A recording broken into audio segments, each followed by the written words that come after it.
Elections are coming up in 3 weeks or so, and the officers thought that all of you would like to know what each of the officers should do and have done. And I am giving a speech, others are doing videos or may give a speech.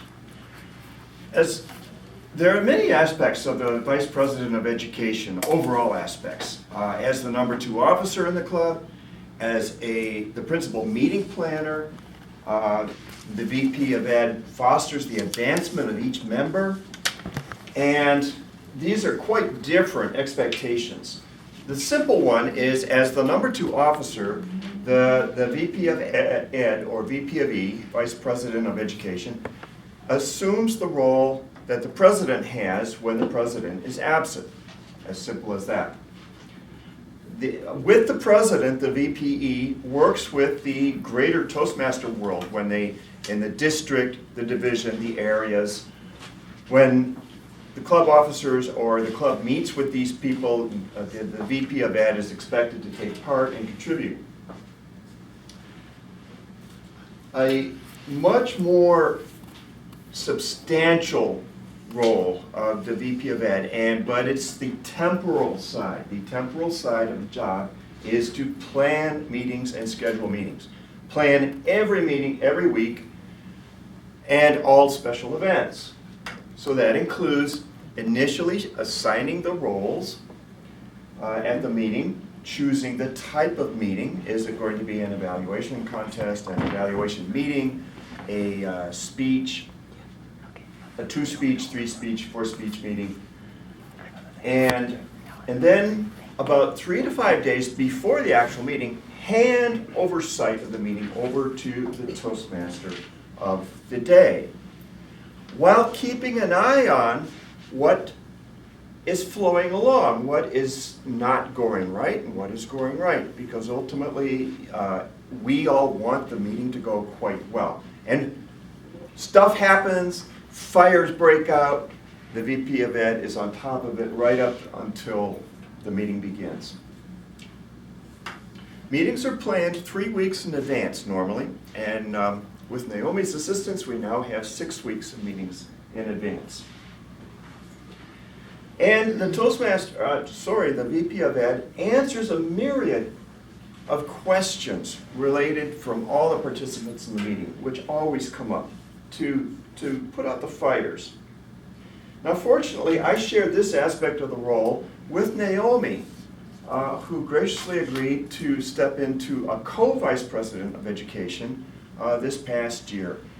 In our club, that has worked out quite well, and I'm very thankful to you, Naomi, for that.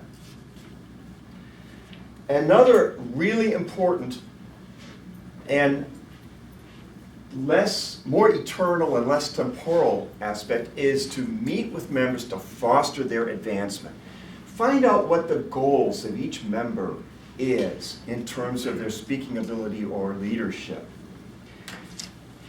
The VP of Ed sets up a new meeting with each new member within weeks of their joining. And I just realized today I have 3 people, Bridget, Angela, and our new member already, Eric, to meet with, and I'm going to do that.